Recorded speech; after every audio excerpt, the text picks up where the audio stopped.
ಎಲ್ರಿಗೂ ನಮಸ್ಕಾರ. ನಾನು ಶಾರ್ ರೆಹಮಾನ್. ಇವತ್ತಿನ ದಿನ ಸಮಾಜದಲ್ಲಿ ಅಡುಕು ತೊಡುಕುಗಳು, ಸಮಾಜದ ಹಿತಚಿಂತಕರ ಹೆಸರಲ್ಲಿ ಸಮಾಜಘಾತಕದ ಕೆಲಸಗಳನ್ನ ಮಾಡ್ತಾ ಇರುವಂತಹ ಸಮಾಜದ ಹಿತಚಿಂತಕರು ಅಂತ ಮುಖವಾಡ ಹಾಕಿಕೊಂಡು ಕೆಲಸ ಮಾಡ್ತಾ ಇರುವಂತಹ ಸಮಾಜ ಚಿಂತಕರ ಬಗ್ಗೆ ಜಸ್ಟ್ ಚಾಯ್ ಪೇ ಚರ್ಚಾ ನಡೀತಾ ಇದೆ. ನಮ್ಮ ಆತ್ಮೀಯರಾದ ಸಲೀಂ ಹಣಿಗೆಯವರು ಇವತ್ತಿನ ದಿನ ನಮ್ಮ ಒಂದು ಈ ಸ್ಟುಡಿಯೋದಲ್ಲಿ ಆಗಮಿಸಿದ್ದಾರೆ. ಅವರಿಗೆ ಸ್ವಾಗತ ಮಾಡೋಣ. ಸರ್ ನಮಸ್ಕಾರ. ನಮಸ್ಕಾರ. ಮೊದಲನೇದಾಗಿ ಈ S1 ಇಂಡಿಯಾ ನ್ಯೂಸ್ ಚಾನೆಲ್ನ ಮಾಲೀಕರನ್ನ ಸಂಪಾದಕರನ್ನು ಕರೆದಿರೋದೇ ನನಗೆ ಒಂದು ಸಂತೋಷದ ವಿಷಯ. ಏನೋ ಒಂದು ಅವ್ರ ವಿಷಯಕ್ಕೆ ಬಂದಿದ್ದೀನಿ. ಧನ್ಯವಾದಗಳು. Okay, thank you sir.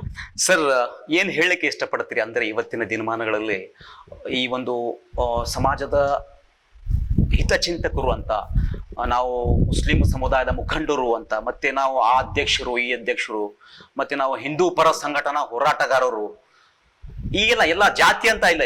ಇಲ್ಲಿ ಏನು ಸಮಾಜದ ಹಿತಚಿಂತಕರು ಮತ್ತು ಏನಲ್ಲ ಆ ಒಂದು ಸಮುದಾಯಕ್ಕೆ ಒಳಪಟ್ಟಂತಹ ಕೆಲವೊಂದು ಹಿರಿಯರೇನಿರ್ತಾರಲ್ಲ, ಲೀಡರ್ಸ್, ಆ ಲೀಡರ್ಸ್ಗಳ ಬಗ್ಗೆ ನೀವು ಏನು ಹೇಳಕ್ಕೆ ಇಷ್ಟಪಡ್ತೀರಿ?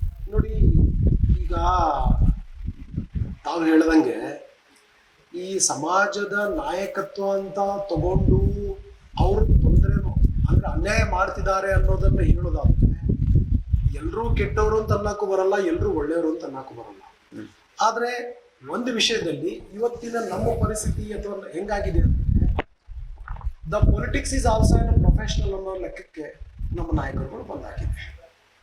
ಅಂದ್ರೆ ರಾಜಕೀಯ ಅನ್ನೋದನ್ನು ಕೂಡ ಒಂದು ಪ್ರೊಫೆಷನ್, ಅದೊಂದು ಹುದ್ದೆ ಅಥವಾ ಒಂದು ಉದ್ಯೋಗ ಅನ್ನೋ ಒಂದು ಲೆಕ್ಕದಲ್ಲಿ ನಮ್ಮ ನಾಯಕರುಗಳು ಬಂದಿದ್ದಾರೆ.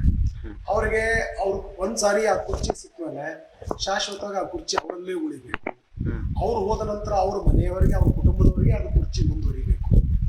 ಸೊ ಈ ರೀತಿ ಇದ್ದಾಗ ನಾವು ಅದನ್ನ ಅವರು ಸಮಾಜದ ಹಿತಚಿಂತಕರು ಅಥವಾ ಸಮಾಜದ ಬಗ್ಗೆ ಒಳ್ಳೆಯದನ್ನ ಬಯಸ್ತಕ್ಕಂಥವ್ರು ಅಂತ ನಾವು ಅದೊಂದು ಅಷ್ಟೊಂದು ಸಮಂಜಸ ಅನ್ಸಲ್ಲ.